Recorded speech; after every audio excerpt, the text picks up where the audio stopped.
Hello, everybody. I am super excited. First of all, that the green little thingy is going up and up and up and up so that I can ta da da da. You can hear me this time a lot better than last week, huh, Tracy? Hey, Tracy. Hey, Keisha. Thank you so much. I am super glad to be here. I start off while I'm waiting for a couple of people to get in. I'd like to start off with a quick gratitude countdown. I've got the coolest thing in the world.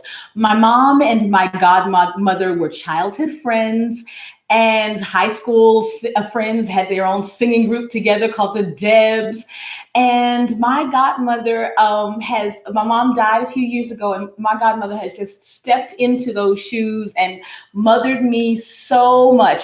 And the thing I love about her is that she's always relevant. First of all, she's a brilliant singer. She sung at, inaugural events and on Broadway, and just she's done all these wonderful things all over Europe. Her name is Barbara Johnson Tucker. If you'd like to go check her out on Facebook. And my gratitude shout out this week is that my godmother, Auntie Barbara, is launching a podcast. I was asked to do a gospel radio show, and from that, she's pulling her episodes into the podcast. So I helped her set up her anchor so that she's absolutely brilliant. Has had an amazing almost 30-year journey as a musician, and so and a brilliant singer. So again, you can find her probably on YouTube. No, I'm sure you can find her on YouTube, on CD Baby, on all those places, Barbara Johnson Tucker. And if you go and see her on Facebook, say, hey, your godmama said to tell you, hey. Alrighty, I would love to go ahead and get back. Oh, wow. Hey, Thad. High school in the house. That is my guy bestie we've been friends since I was little bitty. Since both our moms were still around, right, Thad? I'm going to talk a little bit about critical race theory. I have been watching the legislation in several states, and how it seems that there's some deep misunderstandings. That the understanding is that critical race theory says that everyone is a white supremacist and a racist, and we're evil. And that's not the case. I have this conversation with my son very often when he misses something and there's a misstep. I say, oh my God, how could you do this? I can't believe. Listen, we've talked about this so many times. What is up with you, dude? And he said to me recently, with one of those conversations, he said, so Mom, when you said I'm a great kid, what did you mean? And I think that many of us are afraid that if we start to take things apart critically and include some of the truths that have been historically neglected, that we'll be dishonoring our heritage and our history. And that's simply not the case. This is the place I always come back to. I want to be loved for me. I want to be loved when I'm smelly and when my hair is a mess, not just when I'm pretty and pink and made up. And I want to be loved in the morning when I have morning breath. I want to be loved for who I am, even the bad stuff. I want to be loved when I'm cranky and irritable and hangry and fussy. I want to be loved. And that's what real patriotism is. If we only look at the shiny, bright sides of America, to say that we love our country, then not only are we missing the opportunity to love America for real, we're also neglecting stories and doing our students a disservice. And this is where the SEL, the socio-emotional learning part, comes in. The problem with leaving out stories is that you don't feel validated if you're invisible. I grew up, you can read all about it at hedrick.com. I grew up at a time when they were still having the big Hollywood movies. And I really believe that Elizabeth Taylor was what Egyptians, North Africans looked like, because that was what I was taught. I believed that the Indians were the bad guys in every movie. So when you believe those things, and me, myself, I was barely visible. There weren't people who looked like me. There were all of these great people around me who looked like me, but I didn't see them in the news or on the, Walter Cronkite in the evenings. I didn't, Larry King, I didn't see. There wasn't an Oprah Winfrey when I was growing up. And so now when I look back, I think, gosh, how much could I have done if I wasn't thinking about, if the people around me weren't all making sure I knew that I was amazing and wonderful and loved? How much energy would all of us have had for other things? So we've got to validate our students.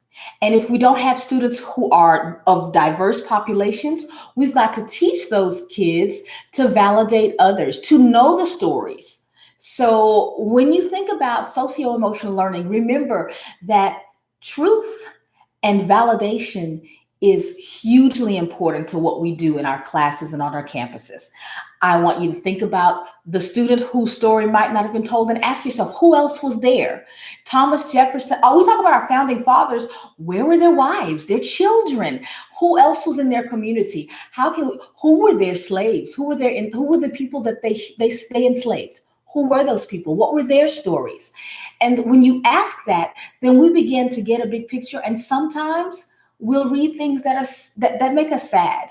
When I read about the treaties and those things that we did that were unkind, somewhere between unkind and genocide with the populations, the many, many nations of people who already inhabited North America, those things made me sad. But I have to reckon that with, I love my country. It's my country. It's my home. And real love is loving in spite of, not only because of.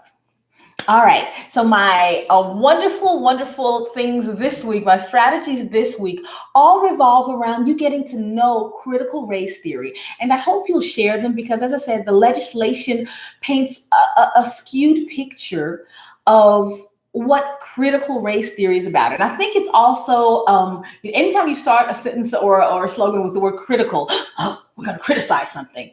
But critical is also critique. And every one of us wants to get better, right? So if you've got 20 to 30 minutes, what I'd love for you to do is I put some resources in talking about the Truth Commission of South Africa. And if you go back and look and see what they did back in the 90s, there was a reckoning.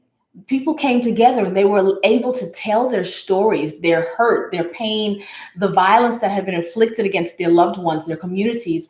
And people who did those things, because that was that was just the forward motion of the day, they were able to see what kind of pain they had really inflicted, and they were able to atone and forgive and be forgiven. And America could profit from that. If you've got 15 to 20 minutes, read the Andrew Johnson article and watch there's an accompanying video. And I'd like you to reflect on his definition of critical race theory and compare it to what you've heard or read. If you have 10 to 15 minutes, there is a Phi Delta Kappan article from Anthony Farak on why we do why we do students a disservice when we don't teach them also these diverse perspectives and stories. For example, we hear the story of Plymouth Rock from the standpoint of the Pilgrims, but we rarely hear it from the point of the people who were living there, the Wampanoag, for example. If you have 5 to 10 minutes, read. There's a wonderful American Bar article. And educators, if you don't know the American Bar Journal, get to know it. They always have very relevant content for educators. At any rate, this one is from Janelle George that explains some of the basics of critical race theory and its implications in education and in legal arenas. Finally, if you have 0 to 5 minutes, there is an article on confirmation bias that I just noticed I didn't hyperlink. I'll get to that in just a minute. Read about confirmation bias. Generally, what we do is we look at things that agree with us. We don't seek to disprove what it is we already believe. So read about confirmation bias and then think about whether or not you are really looking at what you believe critically to make sure that you are believing the truth. All right, that is everything. I'm going to go back and read the comments. Thank you all so much. I would love for you to listen to the intro to this on Anchor or Spotify or Apple Podcasts, wherever you listen. Leave me a 5-star review and you can hear the intro to this. I will be talking about this for the next 2 weeks and we'll go a little deeper every time. Share this with someone who you know who's critical of critical race theory, who might have an open ear and an open heart to doing the very best for the kids right in front of them. All right. Thank you very much, all of you, for coming. The people I see, the people I don't see, and I will see you in 1 week. How do you eat an elephant? One small bite at a time. Thank you so much, and I will see you next week. Bye, guys. Thank you.